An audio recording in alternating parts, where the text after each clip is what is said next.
Oui, yo le bon Anyang, j'espère que vous allez bien. Bon déjà faites pas attention à ma coupe de cheveux, hein, elle est complètement merdique, hein, j'ai plus de gel, je dois aller chez le coiffeur, mais bon j'ai pas trop le temps cette semaine. En tout cas on est là pour une nouvelle vidéo et je vais vous parler de mon sauvetage héroïque que j'ai fait à la Japan Expo. Alors pour vous remettre un peu le contexte en place, hein, on est le 8 juillet de cette année, je viens de terminer la Japan Expo, mes 2 jours à la Japan Expo, et nous nous rendons tranquillement vers le métro avec Litchi, donc qui est une de mes modératrices, et avec Kazuto, un C Boomers, on fait la Japan Expo ensemble, et donc nous vous dirigeons tranquillement vers le RER pour rentrer sur Paris. Alors nous avons attendu plusieurs heures avant de prendre le RER tellement il y avait de monde, mais bon nous y allons enfin pour aller prendre ce RER. Et là en fait je remarque que sur un banc une C-boomeuse que j'avais rencontrée le jour même, hein, à peu près 14 ans, voilà, jeune fille toute timide qui avait un peu du mal à parler avec moi, mais en tout cas très sympathique et je me rappelle très bien en tout cas qui elle était. J'ai dit à Litchi et à Kazuto, tiens je vais faire une petite blague à la C-boomeuse, je vais aller la surprendre tranquillement sur le banc, et donc je me dirige vers elle, voilà, pour faire une petite blague pour voir si tout allait bien. Donc je marche tranquillement vers elle et je lui dis hey c'est Sebou. Bon elle était un peu surprise mais je voyais qu'il y avait quelque chose qui allait pas. Donc je lui demande si tout va bien, si elle attend une amie pour prendre le RER. Et là en fait elle me dit qu'elle a perdu son père, qu'elle ne sait pas où il est et surtout qu'elle n'a plus de batterie sur son portable. Donc nous disons bon attends on va te donner un portable pour que tu puisses appeler ton père. Donc Litchi donne son portable et lorsqu'elle appelle son papa, eh bien nous savons en fait qu'il est sur le parking des parcs des expositions, qu'il l'attend dans la voiture et donc nous avons juste à aller au parking. Bon moi je connais absolument pas le parc des expositions, hein, c'était pour moi la première fois que j'allais à la Japan Expo. Donc nous allons demander à un chauffeur de bus, hein, qui est là pour faire la navette entre tous les parkings, s'il peut nous emmener à ce parking là. Là il nous dit donc ouais pas de souci, vous pouvez y aller, monter dans le bus, c'est gratuit, il y a aucun souci. Bien évidemment vu qu'elle a 14 ans, qu'elle est mineure, qu'elle est très jeune, nous allons pas la laisser seule et avec Litchi et moi nous allons également monter dans le bus pour l'emmener en tout cas jusqu'à la voiture de son père. Nous voulons être sûrs qu'elle retrouve bien son père, comme ça pas de souci, qu'elle puisse rentrer chez elle tranquillement. Nous prenons le bus et donc nous nous dirigeons vers le parking 3 et en plus on a le modèle de la voiture, la couleur de la voiture. Nous y arrivons, nous regardons voilà un peu à gauche, à droite, est-ce qu'il y a une voiture noire quelque part ou pas? Et en fait pas du tout. Il n'y avait aucune voiture qui correspondait au modèle et qui correspondait à la couleur et là on commençait un peu à s'inquiéter, mais t'es sûr qu'il est bien au parking 3 ton papa? Donc elle rappelle une nouvelle fois son père, hein, bien évidemment, et là elle nous retourne tranquillement. Ah bah en fait mon papa il est rentré chez lui.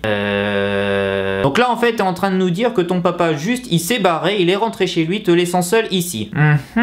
Très bien, je pense que ça pourrait être une bonne analyse psychanalyste. Bon clairement hein, on est sous le choc, on se dit mais comment tu peux laisser ta fille de 14 ans seule à Paris sans aucun moyen de communication? Donc nous retournons vers le métro, j'en parle un peu avec le chauffeur du bus qui est complètement mais alors abasourdi par ce qu'il vient d'entendre. Et puis nous aussi franchement moi j'ai un peu la colère en moi tu vois, bon je suis pas quelqu'un de très colérique mais je me dis putain mais c'est quoi ce... Il y a qu'en France que ça se passe ou quoi? Alors bien évidemment avec Litchi hein, nous décidons de ne pas la laisser seule, hein, on ne peut pas laisser quelqu'un de 14 ans seul comme ça dans Paris. Nous lui demandons où est-ce qu'elle habite et heureusement elle habite juste à côté de chez mon frère, voilà là où j'habitais lors de la Japan Expo qui était beaucoup plus près que si je devais rester chez mes parents. Et donc nous disons bah écoute pas de souci, on va te ramener chez toi, enfin en tout cas moi je vais te ramener jusqu'à ton métro, jusqu'à la Défense, il y a aucun souci, ne sois pas triste. Donc on se dirige vers le RER, là elle nous sort qu'elle n'a plus aucun argent pour pouvoir acheter le ticket de métro vu qu'elle avait tout dépensé en posters, en albums K-pop, enfin bref tout ce que vous voulez à la Japan Expo. Donc on lui paye le ticket de métro, hein, ça coûte 2 €, hein, c'est pas non plus la fin du monde. Et là on commence à avoir faim comme avec nos collègues, hein, il est 20 h du soir, on se dit oh, on commence à avoir faim, ça fait longtemps qu'on a marché, vraiment on a faim et donc on se dirige vers les Halles Châtelet. Je voulais absolument la ramener très vite chez elle, hein, parce que vous imaginez bien que sa mère doit être un peu inquiète ou le reste de la famille, vu que son père apparemment n'avait rien à foutre. Et on avait vraiment les crocs, donc je lui dis est-ce que tu veux manger avec nous? On va au McDo, voilà, des Halles Châtelet, un superbe restaurant gastronomique de Paris. T'inquiète pas pour l'argent, je te paye un menu, y a aucun souci, vraiment.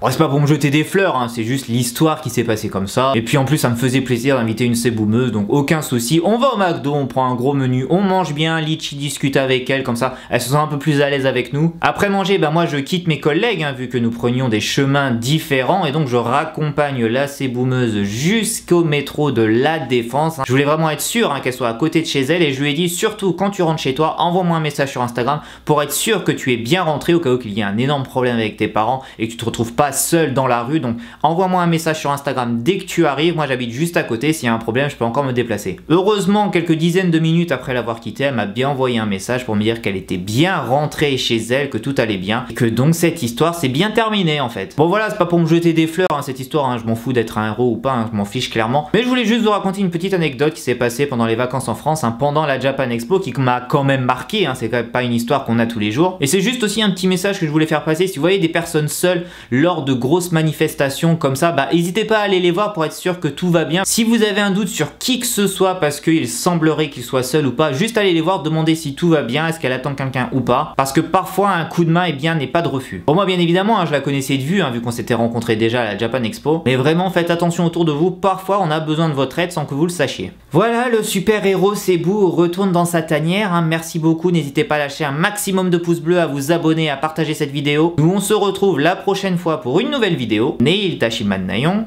Agnon.